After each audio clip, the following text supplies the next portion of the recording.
Picture this. It's 7:30 a.m. In a small wooden house by the Atlantic Ocean, the wind howls gently outside. The sky is soft gray, and inside, the kitchen light is warm. Someone sips their coffee slowly. No rush. They check the weather, maybe decide to work from home today. The streets are almost empty. The air is cold and clean. That's Iceland. Now shift the frame. It's also 7:30 a.m. But this time, we're in a high-rise in Shenzhen. Traffic is already buzzing, horns echo through the streets, and breakfast vendors line the sidewalks. Someone grabs a quick bite, maybe soy milk and a bauzi, and checks their phone. Dozens of messages, calendar reminders, and project updates flash on the screen. Time to move. That's China. Same hour. Two radically different lives. Today, we're not just comparing countries, we're stepping into two completely different systems of daily existence. On one side, Iceland, a micro-society of just over 370,000 people. A country where the pace is calm, the structures are flat, and the idea of balance is not a luxury, it's a norm. On the other, China, home to over 1.4 billion. A place where ambition, precision, and collective progress shape not just your workday, but how you think about time, hierarchy, and responsibility. Ice Cube in Iceland, most people are on a first-name basis, even with their boss. You might meet your manager wearing jeans and a hoodie, grabbing lunch from the same corner cafe. Chart increasing in China, your manager might be 10 years younger than you, but they're still Lao Ban boss, and meetings start precisely on time. The hierarchy isn't just visible, it's part of the rhythm of every interaction. In Iceland, being late to work might just mean you slept a bit longer because you needed it. In China, being late, even by 5 minutes, could affect how you're perceived by your team. When phase one society runs on trust and self-direction. Vertical traffic like the other, on structure, speed, and scale. And yet, both work. Both build companies, nurture talent, and create space for people to thrive in very different ways. So what are we really asking here? We're not just comparing a relaxed schedule to a busy one. We're asking, what does a comfortable workday feel like? Is it having full control over your own time, even if that sometimes means less urgency, less structure, and maybe a bit of isolation? Or is it being part of a fast-moving, deeply interconnected system where, yes, expectations are high, but so is the collective drive? Magnifying glass tilted left. This video isn't about saying one system is better. It's about experiencing both. From the quiet mornings of Reykjavik to the late-night offices of Shanghai, we'll see how people start their days, how they move through work, when they pause, and what they value most once the workday ends. And at the end, we'll leave you with the real question. Speech balloon, where would you feel more at home? In Iceland's calm autonomy or China's dynamic coordination? Get ready. We're about to live 2 full days on opposite sides of the world through the lens of work, culture, and human rhythm. Let's begin. Iceland, a day in a society of freedom. Sunrise morning. In Iceland, the day doesn't begin with a jarring alarm clock. It starts with a feeling, the light outside, the quiet in the air, and the awareness that there's no need to rush. Depending on the season, that light might arrive at 3 a.m. or not until 11 in the morning. The sky might glow in soft pastel blues and pinks, or it might remain in darkness, with only the promise of sunrise a few hours away. Most Icelanders begin their day slowly. Around 7:30 to 8:30 a.m., people begin to stir. Not because they have to, but because it's time. The culture doesn't push you to squeeze productivity out of every second. Sleep isn't compromised for hustle. Here, rest is a form of strength. A typical Icelander might start the day in silence. There's no TV blaring, no chaos. Just a quiet kitchen, a warm cup of coffee or tea, maybe skyr, Icelandic yogurt, with blueberries and oats. The breakfast is light but nourishing, consistent with the weather and the pace of life. On weekends or holidays, it might be homemade rye bread, baked in geothermal ground. Some people do a bit of stretching. Others check the wind. The weather here matters. It's not background noise. It's part of the conversation, the decision-making. Is it safe to drive today? Do I walk or work from home? The climate is part of the clock. Many people take a few moments outside on their porch or balcony, even in freezing cold, just to breathe. The stillness of the Icelandic morning feels like a ritual, not a gap. And when children get ready for school, they often do it independently. It's common to see kids walking alone, even in winter, bundled up in reflective gear. The idea is simple. Trust starts early. Bicycle commute. Most Icelanders live 15 to 30 minutes from their jobs. In Reykjavik, where the majority of the population lives, commuting is refreshingly stress-free. You can go from a quiet home to a desk with little to no friction. Even in winter, people adapt, layering up in wool and waterproof shells, moving at their own pace. You won't see bumper-to-bumper traffic or hear angry horns. Even in icy conditions, the roads remain peaceful. If the weather is too wild, many just stay home and work remotely. Employers are understanding. Safety and sanity come before strict schedules. Some choose to walk or cycle, even in freezing temperatures. There's a sort of quiet pride in moving through the landscape with your own effort. And that movement, through wind or snow, is also a way to wake up, not just physically, but mentally. It's part of the transition into the workday. On a bike ride to work, you might pass colorful rooftops dusted in snow, black volcanic rocks, or even grazing horses in suburban fields. It's not just a commute. It's a moment of connection with nature. Public transportation exists, but is minimal. People prefer their independence, and in a country where trust is high, that independence feels natural. And on that quiet drive, Icelanders might listen to classical music, slow indie tracks, or simply let the radio hum in the background. Some prefer no sound at all, a meditative ride with views of snowy mountains, open skies, and the North Atlantic in the distance. Adult laptop computer start of the workday. Work typically starts around 9 or 10 a.m., depending on the field. There's a general expectation that you'll show up, but exact minutes aren't policed. Trust is the operating system. Workplaces are modest. The startup scene, tech industry, and creative fields are growing, but even in formal environments, the aesthetic is casual: jeans, knit sweaters, sneakers. A meeting might happen in socks. There's no show. It's all about comfort and clarity. The boss, often sitting right next to you. You call them by their first name. You speak to them as an equal. The hierarchy exists, but it's horizontal, not vertical. Decisions are made together. People are consulted. Ego isn't part of the conversation. The morning usually starts slow: emails, some coffee, maybe a quick sync meeting. Meetings are short, to the point, and rarely dominate the day. People value their focus time and protect it. Team members might pause mid-morning for a second coffee, chatting about the weekend or the latest volcanic activity. In some creative offices, people keep plants, candles, or cozy lighting to make the space more personal. It's not sterile, it's lived in. Need to step out to pick up your child? No problem. Not feeling your best mentally? Take a walk or go home early. Flexibility is built in, not as a perk, but as a principle. In many workplaces, the atmosphere resembles a small community. Birthdays are celebrated simply. People know about each other's families, but there's no pressure to overshare. The emotional climate is respectful, not invasive. Fork and knife with plate, lunch, and breaks. Lunchtime is around 12 o'clock or 12:30 p.m. There's usually just one main break in the day, but it matters. Meals are either brought from home or eaten in a shared space. Many companies have simple kitchens, and people heat up soup, leftovers, or something freshly made. Popular dishes: fish stew, lamb with potatoes, hearty vegetable soups, food that warms the bones. Lunch is a social time, but not a performance. Conversations are honest, sometimes deep, often quiet. People talk about the weather, family, maybe weekend plans, but there's little room for gossip or forced chatter. It's not uncommon for people to take a walk after lunch, even in cold weather. Some use that time for a bit of sunlight, especially during dark winter months. Others find quiet corners to read or stretch. Lunch typically lasts 30 to 60 minutes, depending on the day. No one rushes you, but no one lingers unnecessarily. Afterward, people clean their dishes and return to work with a sense of clarity. Afternoons are quiet and focused. There's often a noticeable lull in chatter as people dive into their tasks. Some take short breaks for tea or a moment outside, but always with intention, not habit. There's no glorification of being busy. Instead, there's an appreciation for steady progress. Hourglass done, end of the workday. Most people finish work by 4 or 5 p.m., not because they're lazy, but because they worked well.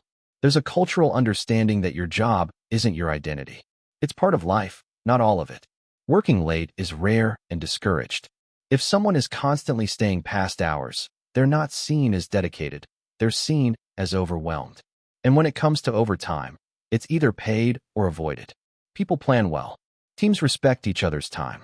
No one wins by burning out. Leaving early doesn't make you a slacker. It makes you someone who has somewhere else to be, and that's respected. Some workplaces even hold informal check-ins. How was your day? Anything blocking your progress? These conversations aren't about pressure. They're about connection and clarity. People leave with a sense of completeness, not exhaustion. The workday ends with a natural exhale. It's not collapse. It's closure. Night with stars evening. When the day ends, Icelanders don't just go home. They return to life. Families gather. Dinner is often cooked together. Evenings are peaceful. Some people take their dogs for a walk. Others meet friends for a drink, or head to the gym, or just read by the window while it snows. Geothermal pools, a cultural staple, are filled with people chatting softly, soaking in hot water while the wind howls around them. It's social but slow, community but calm. Even a trip to the grocery store can feel meditative. People move quietly. No one is rushing. The air is still. The rhythm never spikes. In summer, when the sun never sets, people might go for hikes at 10 p.m.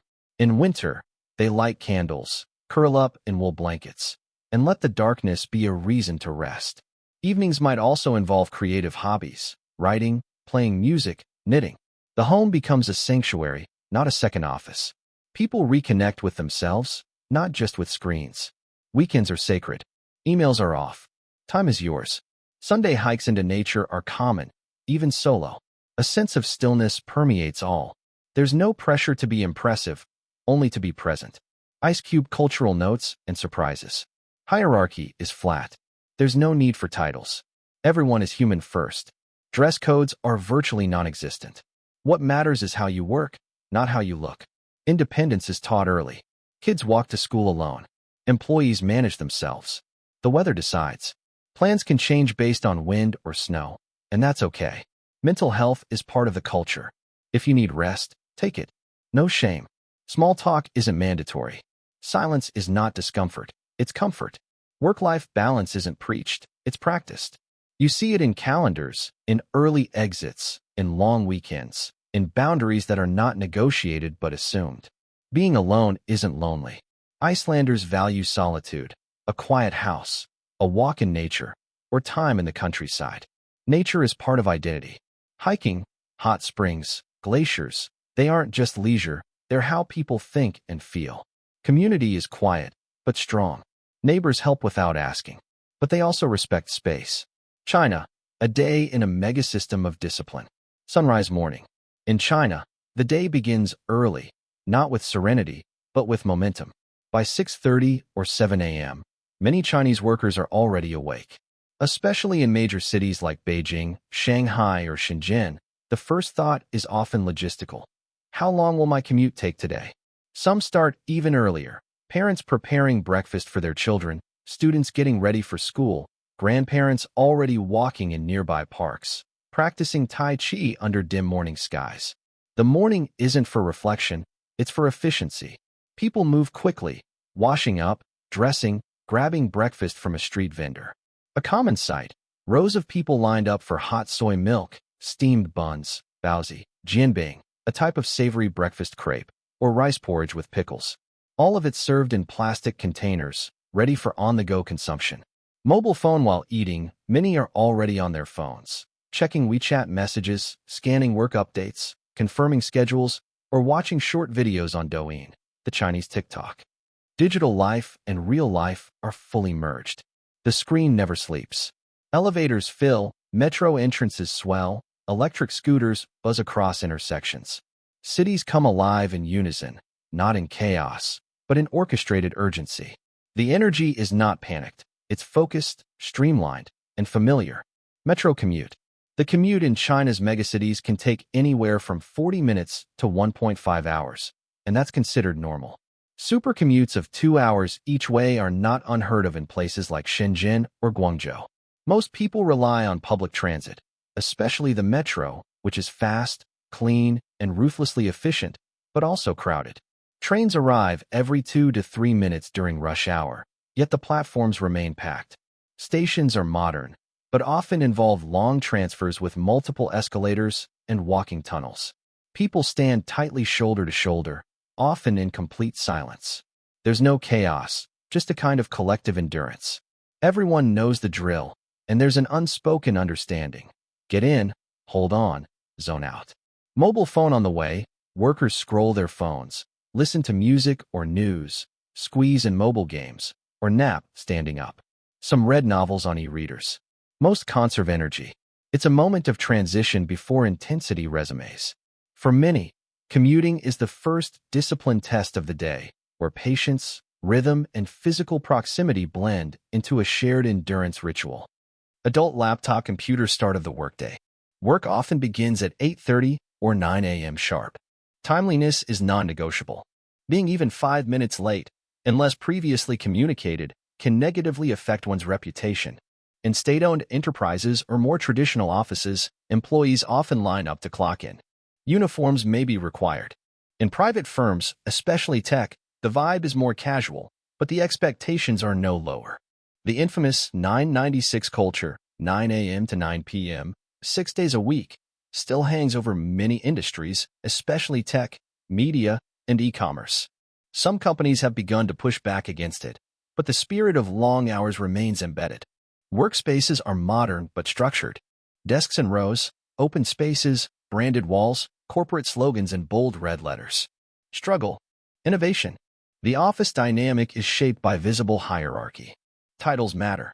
Decisions often flow top-down. Speaking freely in meetings is encouraged only in select environments. Often, one must read the room carefully before challenging a superior. Morning meetings are frequent. Department huddles, goal setting, check-ins. Everyone brings notebooks or laptops, and there's a culture of documenting everything. Presentation is key. Tea replaces coffee in many offices, though in larger cities, coffee culture is growing rapidly. Still, hot water remains the most common desk companion. Some drink herbal teas to stay grounded and healthy. Despite the pressure, there is camaraderie, team lunches, shared jokes, group chats. But everything operates within invisible limits. Energy is managed, not spilled. Bento box lunch and breaks. Around 12 p.m., most companies break for lunch. But this is not leisure, it's a recharge window. Many offices have in-house canteens. The food is basic but reliable. Rice, a couple of vegetable dishes, a meat or tofu stir-fry, and soup. Payment is digital and fast. Some employees bring lunch from home, often prepared by parents or spouses, carried in stackable metal lunchboxes. Conversations during lunch are brief. Some people eat in groups, others at their desks. It's common to hear slurping, typing, and WeChat messages in tandem. Immediately after lunch, it's nap time, literally. Workers pull out nap mats, pillows, or even cardboard, and rest under their desks or in designated nap rooms. This, wuxio, is normalized. Lights may dim, phones go silent, and a brief 20 to 30-minute rest resets the mind. Breaks are short, structured, and mostly silent. Coffee shops aren't visited during work hours. There's a sense that every minute counts. Afternoon hours are for productivity. Many offices adopt OKRs, objectives and key results, KPIs, and agile boards. Tech teams push updates. Marketing teams launch campaigns. Customer service fields thousands of tickets. Hourglass on end of the workday. Technically, the day ends at 6 p.m. Realistically, this depends. Some employees leave on time, especially in international companies or progressive workplaces. But in traditional environments, many stay until 7, 8, or later. In high-pressure industries, staying late is part of the culture. Not because of necessity, but because of perception. Leaving too early may be seen as selfish or unserious. Sometimes people wait for the manager to leave first. Others use the time to finish strong, answering emails, prepping slides, or helping teammates. Even in startups with casual dress codes, there's often peer pressure to perform extra hours. Group dinners may follow, a kind of compensation or extension of team bonding. Overtime is widespread and often unpaid. Laws are changing, but the culture is slower to shift. Many workers log extra hours silently, caught between duty and ambition. Burnout is real, but so is loyalty. And many continue, believing it's part of the climb. Night with stars evening. Evenings vary, but for most, they're short and precious. For some, it's collapse, shower, food, phone, sleep. Dinner may be delivered or cooked quickly, noodles, dumplings, takeout. Families eat while watching TV dramas, or separately due to different work shifts. Others choose recovery, gym, yoga, reading, or walking in residential parks. Elderly residents often gather for public square dancing, and it's not uncommon to see retirees moving in rhythm under LED lights. Young professionals may go out, drinks, karaoke, night markets. But even then, the next day's demands loom. Social life is measured. Some return to side hustles, live streaming, tutoring, online shops. The gig economy thrives in the evenings. The night is a sliver of personal space, compressed, fragile, and rarely fully restful. Compass cultural notes and contrasts. Hierarchy is visible and practiced. You address your manager formally. Challenging them openly is rare. Hard work is a core virtue. Sacrificing personal time is seen as dedication. Performance matters, visibly. Showing results isn't enough. Being seen as committed is key. Tech life is intense. Startups especially follow high-pressure routines, long hours, and constant iteration. The collective comes before the individual. Success is shared, and so is pressure. Lunch naps are normal. Productivity is sustained through strategic pauses. Group belonging is strong. Teams act like mini families. Loyalty is deeply valued. Free time is compressed. Leisure is rare, and often digital. Speed is prioritized. From decisions to deliveries, efficiency rules. Comparison, Iceland versus China. Alarm clock wake-up time and morning energy. Iceland. Wake-up times are relaxed, usually between 7:30 and 8:30 a.m. Mornings are quiet, contemplative, and free of urgency. There's time for breakfast, reflection, even a walk. China. Days begin early, often by 6:30 or 7 a.m. Mornings are fast, practical, and momentum-driven. The streets are alive, and everyone is in motion. Puzzle piece takeaway. Iceland begins with calm. China begins with coordination. Metro commute and transportation. Iceland. Commutes are short and peaceful. Many live within 15 to 30 minutes of work. There's no traffic, and weather conditions are taken into account. Flexibility is normal. China. Commutes can range from 40 minutes to 1.5 hours. Public transport is efficient but crowded. The daily commute is a test of patience and endurance. Puzzle piece takeaway. Iceland offers space. China offers speed at the cost of comfort. Adult laptop computers start of Workday. Iceland. Work begins around 9 to 10 a.m. Time is flexible and trust is high. People are judged by outcomes, not clock-in times. China. Most offices start at 8:30 or 9 o'clock sharp. Timeliness is critical, and lateness is often frowned upon. The atmosphere is focused and hierarchical. Puzzle piece takeaway. Iceland emphasizes autonomy. China values discipline. Office building, office structure, and atmosphere. Iceland. Offices are casual and open. People call each other by first names. There's minimal formality, and the mood is friendly but focused. China. Offices are modern but structured. Hierarchy is clear, respect is formal, and decision-making is top-down. Puzzle piece takeaway. Iceland encourages flat collaboration. China reinforces structured control. Fork and knife would plate lunch and break culture. Iceland. One lunch break, typically 30 to 60 minutes. Simple homemade meals or office canteens. People eat calmly, sometimes in silence. Few breaks beyond lunch. China. Lunch is brief, efficient, and usually followed by a midday nap. Meals are quick, practical, and taken in groups or solo. Breaks are scheduled, not spontaneous. Puzzle piece takeaway. Iceland treats lunch as a pause, China as a pit stop. 5 o'clock end of workday and overtime. Iceland. Most leave work by 4 or 5 p.m. Overtime is rare and discouraged. Work-life balance is respected. China. Officially ends at 6 p.m., but many stay until 7, 8, or later. Overtime is common and often unpaid. Leaving early can be frowned upon. Puzzle piece takeaway. Iceland closes the day with boundaries. China stretches it for ambition. Night with stars, evening and life outside work. Iceland. Evenings are calm, restorative, and centered around home, nature, or slow socializing. People disconnect. China. Evenings vary, rest at home, social dinners, or side hustles. Time is compressed. Leisure is digital. Puzzle piece takeaway. Iceland offers slow peace. China offers active recovery. Japanese dolls, cultural dynamics and surprises. Hierarchy. Iceland is horizontal and informal. China is vertical and formal. Freedom. Iceland prizes independence. China values responsibility to the group. Dress and rituals. Iceland is casual and minimalist. China blends tradition with professionalism. Unexpected. In Iceland, how much trust there is. In China, how much intensity is normalized. Brain conclusion, two rhythms, two realities. Iceland is the embodiment of freedom through trust. You are given space, and the assumption is you'll use it wisely. China represents freedom through structure. You are given direction, and the expectation is you'll deliver beyond it. Neither is better. Each reflects deep cultural values, one shaped by nature and isolation, the other by history and collective identity. Sparkles, which rhythm fits you? The silence of Iceland or the pulse of China?